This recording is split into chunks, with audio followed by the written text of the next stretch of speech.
Welcome welcome back to my YouTube channel Khushi vlogs. So ಇವತ್ತಿನ ವ್ಲಾಗ್ನಲ್ಲಿ ಸ್ವಲ್ಪ ಪಾರ್ಸೆಲ್ಸ್ ತಂದಿತ್ತು, ಅದನ್ನ ಅನ್ಬಾಕ್ಸ್ ಮಾಡ್ತಾ ಇದ್ದೀನಿ. ಹಾಗೆ ಒಂದೆರಡು ರೆಸಿಪೀಸ್ನ ಶೇರ್ ಮಾಡೋಣ ಅಂತ ಹೇಳಿ ಈ ವ್ಲಾಗ್ನ ಸ್ಟಾರ್ಟ್ ಮಾಡಿದ್ದೀನಿ. ಸೊ ಯಾರಾದರೂ ಹೊಸದಾಗಿ ವೀಡಿಯೋ ನೋಡ್ತಾ ಇದ್ದರೆ ಸಬ್ಸ್ಕ್ರೈಬ್ ಮಾಡ್ಕೊಳ್ಳಿ, ಹಾಗೆ ವೀಡಿಯೋ ನೋಡೋದ್ರ ಜೊತೆಗೆ ಲೈಕ್ ಕೂಡ ಮಾಡಿ, ಓಕೆನಾ. ಸೊ ನಾನು ಡೈಲಿ ವೇರ್ಗೆ ಅಂತ ಸ್ವಲ್ಪ ಇಯರಿಂಗ್ಸ್ ತರಿಸಿದ್ದೆ. ಹಾಗೆ ಸ್ಕ್ರೋಲ್ ಮಾಡಬೇಕಾದ್ರೆ ಈ ಒಂದು ಪ್ರಾಡಕ್ಟ್ನ ನೋಡಿದ್ದೆ, ಓಕೆನಾ. ಸೊ ನನಗೆ ಲೈಟಾಗಿ ಸ್ವಲ್ಪ ಕೋಲ್ಡ್ ಇದೆ, ಅದರಿಂದ ಸ್ವಲ್ಪ ವಾಯ್ಸಲ್ಲಿ ಡಿಫ್ರೆನ್ಸ್ ಇದೆ. ಅದಕ್ಕೆ ಒಂಥರ ಅನ್ನಿಸ್ತಿದೆ ವಾಯ್ಸ್. ಆ್ಯಂಡ್ ಚೆನ್ನಾಗಿ ಬಂದಿತ್ತು, ಓಕೆನಾ. ಪಾರ್ಸಲ್ ನನಗೆ ಕವರ್ ಓಪನ್ ಮಾಡಿದ ತಕ್ಷಣ ಇಷ್ಟ ಆಗಬೇಕು, ಇಲ್ಲಾಂದರೆ ಏನೋ ಒಂಥರ ಅನಿಸುತ್ತೆ, ಇಲ್ಲ ರಿಟರ್ನ್ ಮಾಡಿಬಿಡೋಣ ಅನ್ನೋ ಥರ. ಬಟ್ ಇದು ಚೆನ್ನಾಗಿ ಬಂದಿತ್ತು, ಓಕೆನಾ. ನನಗೆ ಈ ರೀತಿ ಪುಟಾಣಿ ಸ್ಟಡ್ಸ್ ಅಂದರೆ ತುಂಬ ಇಷ್ಟ. ನಾನು ಹಾಗೆ ಏನೋ ನೋಡಬೇಕಾದ್ರೆ ಇದನ್ನ ನೋಡಿ ಆರ್ಡರ್ ಮಾಡಿದ್ದೆ. ₹200 ಓಕೆನಾ. ಆಲ್ಮೋಸ್ಟ್ ಒಂದು 36 ಪೇರ್ಸ್ ಅಷ್ಟು ಇಯರಿಂಗ್ಸ್ ಇತ್ತು. ನನಗೆ ಈ ರೀತಿ ಪುಟ್ಟದಂದರೆ ಇಷ್ಟ. ನಾನು ಮುಂಚೆ ಒಂದು ಸಲ ನೋಡಿದ್ದೆ, ಅದೆಲ್ಲ ಸಿಲ್ವರ್ ರೀತಿ ಇತ್ತು. ನನಗೆ ಸಿಲ್ವರ್ ಅಷ್ಟು ಚೆನ್ನಾಗಿ ಕಾಣಿಸಲ್ಲ. ಸೊ ಈ ರೀತಿ ಗೋಲ್ಡ್ ಥರದ್ದು ಇದ್ದರೆ ತರಿಸೋಣ ಅಂತ ಅಂದ್ಕೊಂಡಿದ್ದೆ. ಬಟ್ ಸಿಕ್ತು, ಇವತ್ತು ತರಿಸಿದೆ, ಚೆನ್ನಾಗಿತ್ತು. ಎಲ್ಲದರಲ್ಲೂ ಮಧ್ಯದಲ್ಲಿ ಪರ್ಲ್ ಇದೆ. ಆ್ಯಂಡ್ ಸುತ್ತ ಗೋಲ್ಡ್ ಸ್ಟಡ್ಸ್ ಬರುತ್ತೆ, ಲೈಕ್ ಗೋಲ್ಡ್ ಥರ ಬರುತ್ತೆ. ಮಧ್ಯದಲ್ಲಿ ಮಾತ್ರ ಪುಟಾಣಿದು ಬೀಡ್ಸ್ ಇದೆ, ಅಂದರೆ ಪರ್ಲ್ ಇದೆ. ಇದಕ್ಕೆ ಲೈಕ್ ಹಿಂದೆ ಹುಕ್ಸ್ ಏನು ಬರುತ್ತೆ ಅವನ್ನು ಬೇರೆ ಕೊಟ್ಟಿದ್ದಾರೆ, ಸಪ್ರೇಟ್. ಇಯರಿಂಗ್ಸ್ ಜೊತೆ ಬಂದಿಲ್ಲ, ಒಂದು ಸಪ್ರೇಟ್ ಪೌಚ್ನಲ್ಲಿ ಬೇರೆ ಕೊಟ್ಟಿದ್ದಾರೆ. ಸೊ ನೀವೇನು ಇಯರಿಂಗ್ಸ್ ನೋಡ್ತಿದ್ದೀರಾ ಅಲ್ವಾ, ಇದೇ ರೀತಿ ಇಯರಿಂಗ್ಸ್ ಬಂದಿರೋದು. ನಾನಿನ್ನೂ ಒಂದು ಪೇರ್ ಕೂಡ ಯೂಸ್ ಮಾಡಿಲ್ಲ, ಸೊ ವೇರ್ ಮಾಡಿದಾಗ ತೋರಿಸ್ತೀನಿ. ಸೊ ಪುಟಾಣಿ ಸ್ಟಡ್ಸ್, ಓಕೆನಾ. ಡೈಲಿ ವೇರ್ಗಂತೂ ತುಂಬಾ ಚೆನ್ನಾಗಿರುತ್ತೆ. ಮೀಶೋನಲ್ಲಿ ಸರ್ಚ್ ಮಾಡಿ ನೋಡಿ, ಸಿಗಬಹುದು ನಿಮಗೂ ಕೂಡ ಈ ರೀತಿ ಡೈಲಿ ವೇರ್ ಸ್ಟಡ್ಸ್ ಅಂತ ಕಾಂಬೋ ಪ್ಯಾಕ್ನಲ್ಲಿ ಸರ್ಚ್ ಮಾಡಿ ಸಿಗುತ್ತೆ. ಆ್ಯಂಡ್ ಇನ್ನೂ ಒಂದು ಪಾರ್ಸಲ್ ಇತ್ತು, ಸೊ ಇದನ್ನು ಓಪನ್ ಮಾಡೋಣ ಅಂತ ಹೇಳಿ ಓಪನ್ ಮಾಡ್ತಾ ಇದ್ದೀನಿ. ಸೊ ಇದು ಏನಂತ ಹೇಳಿದ್ರೆ ಒಂದು ಕುರ್ತಿ, ಲೈಕ್ ಕೋಡ್ ಸೆಟ್ ತರಿಸಿದ್ದೆ, ಬ್ಲ್ಯಾಕ್ ಒನ್. ನನಗೆ ಅದು ಲೈಕ್ ಇಷ್ಟ ಆಯಿತು. ಬ್ಲ್ಯಾಕ್ ಇತ್ತಲ್ಲ, ನನಗೆ ಈ ನಡುವೆ ಯಾಕೋ black dresses and black sari ತೊಗೊಳ್ಬೇಕು, ಈ ರೀತಿ ಏನಾದರೂ ಬ್ಲ್ಯಾಕ್ನಲ್ಲೇ ನೋಡ್ತಾ ಇದ್ದೆ. ಸೊ ಚೆನ್ನಾಗಿ ಅನ್ನಿಸ್ತು, ಸೊ ತರಿಸ್ದೆ. ಓಪನ್ ಮಾಡಿ ತೋರಿಸ್ತೀನಿ ಯಾವ ರೀತಿ ಬಂದಿದೆ ಅಂತ ಹೇಳಿ. ನಾನು ಆಲ್ಮೋಸ್ಟ್ ಒಂದು 4-5 ಮಂತ್ಸ್ ಆಗಿತ್ತು ಆನ್ಲೈನ್ ಶಾಪಿಂಗ್ ಮಾಡಿ. ಬಿಕಾಸ್ ನನಗೆ ಈ ನಡುವೆ ಯಾಕೋ ಆನ್ಲೈನ್ ಶಾಪಿಂಗ್ ಇಷ್ಟ ಆಗ್ತಿರ್ಲಿಲ್ಲ, ಬಿಕಾಸ್ ಆಫ್ ಕ್ವಾಲಿಟಿ ಇಶ್ಯೂಸ್. ನನಗೆ ಇಷ್ಟ ಆಗ್ತಿತ್ತು, ಬಟ್ ತರಿಸಿ ನೋಡಿದಾಗ ಚೆನ್ನಾಗಿರ್ತಿರ್ಲಿಲ್ಲ. ಅದರಿಂದ ಈ ನಡುವೆ ಶಾಪ್ನಲ್ಲೇ ತೊಗೊಳೋಕ್ಕೆ ಪ್ರಿಫರ್ ಮಾಡ್ತಿದ್ದೆ. ಆ್ಯಂಡ್ ಶಾಪ್ನಲ್ಲೇ ಕೂಡ ಇಷ್ಟು ದಿನ ತೊಗೊಳ್ತಿದ್ದು ಕೂಡ. ಇದು ಕೂಡ ಯಾಕೋ ಇಷ್ಟ ಆಗಲಿಲ್ಲ ನನಗೆ. ಲೈಕ್ ನೋಡೋಕೆ ಚೆನ್ನಾಗಿ ಅನ್ನಿಸ್ತು, ಬಟ್ ನನಗೆ ವೇರ್ ಮಾಡಿದಾಗ ಅಷ್ಟು ಚೆನ್ನಾಗಿ ಅನ್ನಿಸ್ಲಿಲ್ಲ. ನಾನು ಇದನ್ನ ತೊಗೊಂಡಿದ್ದು ಮೇನ್ ರೀಸನ್ ಏನು ಗೊತ್ತಾ, ಬ್ಲ್ಯಾಕ್ ಇದೆ ಆ್ಯಂಡ್ ಕಾಲರ್ ಇದೆ ಈ ಡ್ರೆಸ್ನಲ್ಲಿ ಅಂತ ಹೇಳಿ. ಬಟ್ ಅಲ್ಲಿ ಇಮೇಜ್ ಅಲ್ಲಿ ಚೆನ್ನಾಗಿ ಕಾಣ್ತಿತ್ತು, ಬಟ್ ಅಷ್ಟು ಬ್ಲ್ಯಾಕ್ ಇರಲಿಲ್ಲ, ಒಂಥರ ಶೇಡ್ ಆಗಿರೋ ಥರ ಇತ್ತು. ಆ್ಯಂಡ್ ಬಟನ್ಸ್ ಇತ್ತು ಅದ್ರ ಮೇಲೆ, ಅದಕ್ಕೂ ಮ್ಯಾಚ್ ಆಗ್ತಿರ್ಲಿಲ್ಲ. ಸೊ ನನಗೆ ಇದು ಬೇಡ ಅನ್ನಿಸ್ತು, ಬಟ್ ಒಂದು ಸಲ ಟ್ರೈ ಮಾಡೋಣ ಹೇಗಿರುತ್ತೆ ಅಂತ ನೋಡಿದೆ. ಇನ್ನೂ ಸಾಕಷ್ಟು ಬುಕ್ ಮಾಡಿದ್ದೀನಿ, ಸೊ ಅದನ್ನೆಲ್ಲ ನೆಕ್ಸ್ಟ್ ವ್ಲಾಗ್ನಲ್ಲಿ ಶೇರ್ ಮಾಡ್ತೀನಿ. ಇದೇ ರೀತಿದು ಇನ್ನೂ 2 ಇದೆ, ಬಟ್ ಅದು ಪ್ಯೂರ್ ಕಾಟನ್ಸ್ ಬರುತ್ತಲ್ಲ ಆ ರೀತಿದ್ದು. ಆ್ಯಂಡ್ ಇನ್ನೂ ಸ್ವಲ್ಪ ನಾರ್ಮಲ್ ಮನೆಗೆ ಸ್ವಲ್ಪ ನೆಸೆಸರಿ ಥಿಂಗ್ಸ್ ಬೇಕಿತ್ತು, ಅವನ್ನು ಕೂಡ ತರಿಸಿದ್ದೀನಿ. ಇನ್ನು ಮುಂದಿನ ವ್ಲಾಗ್ನಲ್ಲಿ ಶೇರ್ ಮಾಡ್ತೀನಿ, ಬಿಕಾಸ್ ಅವೆಲ್ಲ ಬರೋಕ್ಕೆ ಇನ್ನೂ 2-3 ಡೇಸ್ ಬೇಕಾಗುತ್ತೆ. ಇವಾಗ ಯಾವ್ದಾವ್ದು ಬಂದಿತ್ತು ಅವುಗಳನ್ನ ಶೇರ್ ಮಾಡೋಣ ಅಂತ ತಂದೆ, ಬಟ್ ವೇರ್ ಮಾಡಿದೆ, ನನಗೆ ಯಾಕೋ ಇಷ್ಟ ಆಗಲಿಲ್ಲ, ಓಕೆನಾ. ಸೊ ಹಾಗೆ ಫೋಲ್ಡ್ ಮಾಡಿ ರಿಟರ್ನ್ಗೆ ಹಾಕ್ಬಿಡೋಣ ಅಂತ ಹೇಳಿ ರಿಟರ್ನ್ಗೆ ಹಾಕಿದೆ.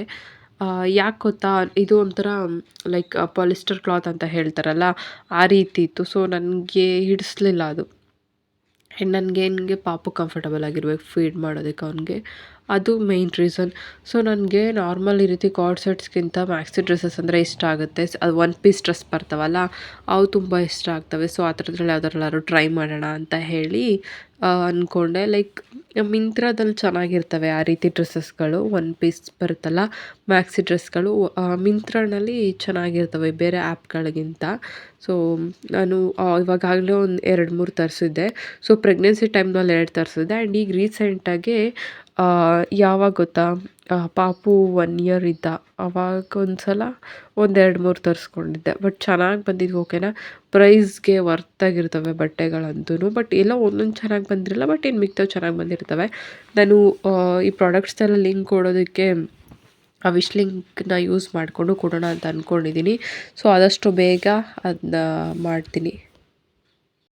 ಪಾರ್ಸೆಲ್ಸ್ ಎಲ್ಲ ಅನ್ಬಾಕ್ಸ್ ಮಾಡಿದ್ದಾದಮೇಲೆ ಪಾಪುನ ಸ್ವಲ್ಪ ಆಟ ಆಡ್ಸೋಣ ಅಂತ ಹೇಳಿ ಹೊರಗಡೆ ಕರ್ಕೊಂಡು ಬಂದೆ. ಅವನಿವಾಗ ಹೊರಗಡೆ ಕರ್ಕೊಂಡು ಬಂದಿದ ತಕ್ಷಣ ನಮ್ಮ ಹಸು ಮತ್ತು ಕರು ಏನಿದೆ ಅದ್ರ ಹತ್ರ ಓಡೋಗ್ತಾನೆ. ಆ್ಯಂಡ್ ಇವಾಗ ಸಾಂಬಾರಿಗೆ ಅಂತ ಹೇಳಿ ಸ್ವಲ್ಪ ತಣ್ಣಿಕಾಯಿಗಳನ್ನ ಸುಲಿಯೋದಿದೆ. ಸೊ ಅದನ್ನೆಲ್ಲ ಸುಲ್ಕೊಳ್ಬೇಕು. ಆ್ಯಂಡ್ ಪಾಪು ಆಟ ಆಡ್ತಿದ್ನಲ್ಲ ಅಂತ ಹೇಳಿ ಹಾಗೆ ವೀಡಿಯೋ ಕ್ಯಾಪ್ಚರ್ ಮಾಡಿಕೊಂಡೆ ಅವರಿಬ್ರದ್ದೂ. ಅವನು ತುಂಬ ಮುದ್ದು ಮಾಡ್ತಾನೆ ಅದನ್ನ. ಆ್ಯಂಡ್ ಅದು ಕೂಡ ಸುಮ್ಮನೆ ಇರುತ್ತಲ್ಲ, ಅದರಿಂದ ಹತ್ರ ಹೋಗೋದು, ಮುತ್ತು ಕೊಡೋದು, ಈ ರೀತಿ ಎಲ್ಲ ಮಾಡ್ತಿರ್ತಾನೆ. ಅಜ್ಜಿ ತೋಟದಿಂದ ತಣ್ಣಿಕಾಯಿಗಳು ತೊಗೊಂಡು ಬಂದಿದ್ರು. ಈ ಸೀಸನ್ನಲ್ಲಿ ಸಿಗುತ್ತೆ ಇದು. ನಮ್ಮ ಕಡೆ ಈ ಸೀಸನಲ್ಲಿ ಹಾಕ್ತಾರೆ ಇದನ್ನ. ಬಿಡಿಸ್ಕೊಳ್ಳೋಣ ಅಂತ ಹೇಳಿ ಬಿಡಿಸ್ತಾ ಇದ್ವಿ. ಪಾಪು ಮತ್ತು ಅವ್ನ ಕಸಿನ್ ಇಬ್ಬರೂ ಅವರು ಬಿಡಿಸೋ ಥರ ಮಾಡ್ತಾಯಿದ್ದಾರೆ. ಬಟ್ ಅವ್ರ ಕೈಲಿ ಬಿಡ್ಸೋಕ್ಕಾಗ್ತಿಲ್ಲ. ನಾನು ಹೇಗೆ ಅಂದರೆ, ನಾವೇನು ಕೆಲಸ ಮಾಡ್ತಿರ್ತೀವಿ ಆವಾಗ ಅವ್ರೇನಾದರೂ ಮಾಡೋಕ್ಕೆ ಬಂದರೆ ಅವ್ರನ್ನೂ ಇನ್ವಾಲ್ವ್ ಮಾಡ್ಕೊಳ್ಳೋದು ಅದರಲ್ಲಿ. ಅವ್ರಿಗೂ ಒಂದು ಕ್ಯೂರಿಯಾಸಿಟಿ ಇರುತ್ತೆ ಏನಿರ್ಬೋದು ಅನ್ನೋ ಥರ. ಸೊ ಅವ್ರಿಗೂ ಕೊಟ್ಟಾಗ ಆಟ ಆಡ್ಕೊಂಡು ಅವ್ರಿಗೆ ಬೇಜಾರಾಗೋವರೆಗೂ ಆ್ಯಂಡ್ ಅವ್ರಿಗೆ ಅದ್ರ ಮೇಲೆ ಇಂಟ್ರೆಸ್ಟ್ ಹೋಗೋವರೆಗೂ ಆಟ ಆಡಿಕೊಂಡು ಎದ್ದೋಗ್ತಾರೆ. ಸೊ ಇದನ್ನೆಲ್ಲ ಕ್ಲೀನ್ ಮಾಡಿದ್ದಾಯಿತು. ಕ್ಲೀನ್ ಮಾಡಿದ್ದಾದ್ಮೇಲೆ ಈ ರೀತಿ ಒಂದು ಸಲ ಮಾಡ್ತಾರೆ. ಬಿಕಾಸ್ ಅದರಲ್ಲಿ ಏನೋ ಡಸ್ಟ್ ಇದ್ದರೆ ಹೊರಗಡೆ ಹೋಗುತ್ತೆ ಅಂತ ಹೇಳಿ. ಇದನ್ನ ವಾಶ್ ಮಾಡಿ ಒಂದು 2 ವಿಷಲ್ ಬರ್ಸಿಟ್ಕೊಳ್ತೀನಿ ಇವಾಗ. ಅದಕ್ಕೆ ಎಷ್ಟು ಉಪ್ಪು ಬೇಕೋ ಅಷ್ಟು ಹಾಕಿಟ್ಕೊಂಡು, ವಿಷಲ್ ಬರ್ಸಿಲ್ಲ ಅಂದರೂ ಕೂಡ ಹಾಗೆ ಕೂಡ ಪಾತ್ರೆಯಲ್ಲಿ ಬೇಯಿಸ್ಕೊಳ್ಬೋದು. ಕಾಳು ಪೂರ್ತಿ ಸಾಫ್ಟ್ ಆಗೋವರೆಗೂ ಬೇಯಿಸ್ಕೊಳ್ಬೇಕು. ಏನು ರೆಸಿಪಿ ಅಂತ ಹೇಳಿದ್ರೆ, ನಮ್ಮ ಕಡೆ ಸಪ್ಪೆಸರು ಅಂತ ಹೇಳ್ತಾರೆ, ಉಪ್ಸಾರು ಅಂತ ಹೇಳ್ತಾರಲ್ಲ ಆ ರೀತಿ. ಬಟ್ ನಮ್ಮ ಕಡೆಯಲ್ಲಿ ಸಪ್ಪೆಸರು ಅಂತ ಹೇಳ್ತಾರೆ. ಇದಕ್ಕೆ ಏನೇನು ಇಂಗ್ರೀಡಿಯೆಂಟ್ಸ್ ಬೇಕು ಗೊತ್ತಾ? ಮೆಣಸು, ಬೆಳ್ಳುಳ್ಳಿ, ಹಸಿಮೆಣ್ಸಿನ್ಕಾಯಿ, ಕೊತ್ತಂಬರಿ ಸೊಪ್ಪು, ಜೀರಿಗೆ, ಹುಣಸೆಹಣ್ಣು ಮತ್ತು ಬೇಯಿಸಿಟ್ಕೊಂಡಿರೋ ಕಾಳು ಇಷ್ಟನ್ನು ಹಾಕಿ ನೀಟಾಗಿ ಗ್ರೈಂಡ್ ಮಾಡ್ಕೊಳ್ಬೇಕು ಈ ಪೇಸ್ಟ್ನ. ಸೊ ಇದೇ ಸಾಂಬಾರು. ಓಕೆನಾ? ಈ ಕಾಳು ಬೇಯಿಸಿರೋ ನೀರು ಇದನ್ನು ಸಾಂಬಾರು ಥರ ತಿನ್ನೋದು. ಇವಾಗ ನಾನು ತೋರಿಸ್ತೀನಲ್ಲ, ಈಗ ಗ್ರೈಂಡ್ ಮಾಡಿರೋ ಸಪ್ರೇಟು ಆ್ಯಂಡ್ ಆ ನೀರು ಸಪ್ರೇಟು. ಸೊ ನಂಚ್ಕೊಳ್ಳೋಕೆ ಏನಂದರೆ ಆ ಕಾಳು ಏನು ಬೇಯಿಸಿರ್ತೀವೋ ಅದು ಸಬ್ಸಾರು. ಅದು ಓಕೆನಾ? ಇದು ಅವತ್ತಿನ ನೆಕ್ಸ್ಟ್ ಡೇ ಮಾರ್ನಿಂಗ್ ಬೆಳಗ್ಗೆ ಬೇಗ ಎದ್ದು ಪೂಜೆ ಎಲ್ಲ ಮುಗಿಸ್ಕೊಂಡು ಕೈ ತೋಟದ ಹತ್ರ ಬಂದೆ. ಪೂಜೆದೆಲ್ಲ ಏನು ವೀಡಿಯೋ ಕ್ಯಾಪ್ಚರ್ ಮಾಡಲಿಲ್ಲ. ಜಸ್ಟ್ ಹಾಗೆ ಕೈ ತೋಟದ ಹತ್ರ ಬಂದೆ. ಹಂಗೆ ದೇವಸ್ಥಾನದ ಹತ್ರ ಕೂಡ ಹೋಗಿದ್ದೆ. ಅಲ್ಲಿ ಅರಿಶಿನ ಕುಂಕುಮ ಎಲ್ಲ ಇಟ್ಕೊಂಡು ಬಂದಿದ್ದೆ. ಕೆಂಪು ದಂಟಿತ್ತು. ತುಂಬ ದಿನಗಳಿಂದ ಕಾಯ್ತಿದ್ದಿದ್ದು ಹಾರ್ವೆಸ್ಟ್ ಇದೇನೆ ನನಗೆ. ಯಾಕೆ ಅಂದರೆ ಈ ಸೀಡ್ಸ್ಗೋಸ್ಕರ ತುಂಬ ನರ್ಸರಿನಲ್ಲಿ ಕೇಳಿದೆ. ಆ್ಯಂಡ್ ಹೊರಗಡೆ ಎಲ್ಲ ನೋಡಿದೆ, ಅಂದರೆ ಎಲ್ಲೆಲ್ಲಿ ಇದು ಸಿಗುತ್ತಲ್ವ ಅಲ್ಲೆಲ್ಲ. ಬಟ್ ಇದನ್ನು ನಮ್ಮ ಕಡೆಯಲ್ಲಿ ಬೆಳೆಯೋದಿಲ್ಲ. ಓಕೆನಾ? ಇದನ್ನ ನಾನು ನೋಡಿರೋದು ರೀಲ್ಸ್ನಲ್ಲೆಲ್ಲ ಮಲೆನಾಡು ರೀಜನಲ್ಲಿ ಈ ಕಡೆಯಲ್ಲಿ ಹಾಕಿರ್ತಾರೆ. ಸೊ ನಾನು ಬ್ಲಾಗ್ಗಳಲ್ಲಿ ಸುಮಾರು ಜನದ್ರಲ್ಲಿ ನೋಡಿದ್ದೆ. ನಾನಿದನ್ನ ಹಾಕಬೇಕು ಅಂತ ತುಂಬ ಕಡೆ ನೋಡಿದೆ. ಓಕೆನಾ? ನನಗೆಲ್ಲೂ ಸಿಕ್ಕಿರಲಿಲ್ಲ. ಆ್ಯಂಡ್ ನಾನು ಆನ್ಲೈನ್ನಲ್ಲಿ ವಿಚಾರಿಸಿ ನೋಡಿ ಒಂದು ಸಲ ಮೀಶೋ ಆ್ಯಪ್ನಲ್ಲಿ ತರಿಸಿದ್ದೆ. ಓಕೆನಾ? ಅದರಲ್ಲಿ ಅವರು ಬರೀ 150 ರುಪೀಸ್ಗೆ 1-2 ಸ್ಪೂನಷ್ಟು ಕಳಿಸಿದ್ರಷ್ಟೇ ಸೀಡ್ಸ್. ಓಕೆನಾ? ಬಟ್ ಚೆನ್ನಾಗಿ ಬಂತು ಸೊಪ್ಪು ಕೂಡ. ಇವಾಗ ಇದನ್ನ ತೊಗೊಂಡೋಗಿ ಪಲ್ಯ ಮಾಡೋಣ ಅಂತ ಹೇಳಿ ನಾನು ತುಂಬ ದಿನದಿಂದ ವೆಯ್ಟ್ ಮಾಡ್ತಿದ್ದೆ. ಓಕೆನಾ? ಆ್ಯಂಡ್ ಇದನ್ನ ಹಾರ್ವೆಸ್ಟ್ ಮಾಡೋ ಟೈಮ್ ಕೂಡ ಆಗಲೇ ತುಂಬ ದಿನ ಆಯ್ತು, ಮಾಡ್ಬೋದಾಗಿತ್ತು. ಬಟ್ ಅದು ಇದು ತರಕಾರಿಗಳು ಬೇರೆ ಇದಕ್ಕಿಂತ ಫಸ್ಟೇ ಬೆಳೆದಿದ್ದವು. ಸೊ ಅವನ್ನೇ ಯೂಸ್ ಮಾಡಿಕೊಂಡು ಏನಾದರೂ ಮಾಡ್ಕೊಳ್ತಿದ್ದೆ. ಬಟ್ ಇವತ್ತು ರೊಟ್ಟಿ ಜೊತೆಗೆ ಈ ಪಲ್ಯ ಮಾಡೋಣ ಅಂತ ಹೇಳಿ ಹಾರ್ವೆಸ್ಟ್ ಮಾಡಿದೆ. ಎಷ್ಟು ಚೆನ್ನಾಗಿ ಬಂದಿತ್ತು ಅಂದರೆ, ನಾರ್ಮಲ್ ಹಸಿರು ದಂಟು ಬರುತ್ತಲ್ಲ ಅದನ್ನ ನಮ್ಮ ಕಡೆನಲ್ಲಿ ಬೆಳೀತಾರೆ. ಸೊ ನಾನು ಮುಂಚೆ ಒಂದು ಸಲ ಪಾಪು ಊಟಕ್ಕಿಂತ ಮುಂಚೆ ಒಂದು ಸಲ ಇದೇ ಜಾಗದಲ್ಲಿ ಹಾಕಿದ್ದೆ. ಆ ಸೀಡ್ಸ್ನ ನಾನಿಲ್ಲೇ ಟೌನಲ್ಲಿ ತೊಗೊಂಡು ಬಂದಿದ್ದು. ಬಟ್ ಇವತ್ತು ಆನ್ಲೈನಲ್ಲಿ ಬುಕ್ ಮಾಡಿ ಆಲ್ಮೋಸ್ಟ್ 25 ಡೇಸ್ಗೆಲ್ಲ ಬಂತು. ಅಲ್ಲಿಂದ ಬಂದು ಹಸು ಮತ್ತು ಕರುನ ಒಂದು ಸಲ ನೋಡಿಬಿಟ್ಟು ಒಳಗಡೆ ಬಂದೆ. ದೆನ್ ಇವಾಗ ನೀಟಾಗಿ ಸೋಸಿಕೊಂಡು ತೊಳೆದು ಚಾಪ್ ಮಾಡ್ತಾಯಿದ್ದೀನಿ. ಇದನ್ನ ನೀಟಾಗಿ ಚಾಪ್ ಮಾಡ್ಕೊಳ್ಬೇಕು ಸಣ್ಣದಾಗೆ, ಯಾಕೆಂದರೆ ಬಲ್ತಿದ್ರೆ ಬೇಗ ಬೇಯೋದಿಲ್ಲ ಅಂತ ಹೇಳಿ. ಆ್ಯಂಡ್ ಚಾಪ್ ಮಾಡಿದ್ರೆ ಚೆನ್ನಾಗಿರುತ್ತೆ ಹಾಗೆ ಹಾಕೋದಕ್ಕಿಂತ. ನಾನು ಸೊಪ್ಪುಗಳನ್ನ ಈ ರೀತಿ ಚಾಪ್ ಮಾಡಿನೇ ಹಾಕ್ಕೊಳ್ತೀನಿ. ಓಕೆನಾ? ನನಗೆ ಈ ರೀತಿ ಸೊಪ್ಪಿನ ಪಲ್ಯಗಳು ಅಥವಾ ಸೊಪ್ಪಿನ ಸಾಂಬಾರು ಲೈಕ್ ಮೊಸೊಪ್ಪು ಅಥವಾ ಬಸ್ಸಾರು, ನನಗೆ ಸೊಪ್ಪು ನಾರ್ಮಲ್ ತರಕಾರಿಗಿಂತ ಸೊಪ್ಪು ಇಷ್ಟಪಡ್ತೀನಿ ನಾನು. ಸೊ ಜಾಸ್ತಿ ಸೊಪ್ಪನ್ನೇ ಹಾಕೋದು ನನ್ನ ಕೈ ತೋಟದಲ್ಲಿ ತರಕಾರಿಗಳಿಗಿಂತ. ಆ್ಯಂಡ್ ಬೇಗ ಬರ್ತವೆ. ಆಲ್ಮೋಸ್ಟ್ 25ಇಂದ 30 ಡೇಸ್ ಒಳಗಡೆ ನಮಗೆ ಸಿಗುತ್ತಿದ್ದು. ಓಕೆನಾ? ಇವಾಗ ಎಲ್ಲ ಚಾಪ್ ಮಾಡಿದ್ದಾದಮೇಲೆ ರೆಸಿಪಿ ಹೇಗೆ ಮಾಡೋದು ಅನ್ನೋದನ್ನು ತೋರಿಸ್ತೀನಿ.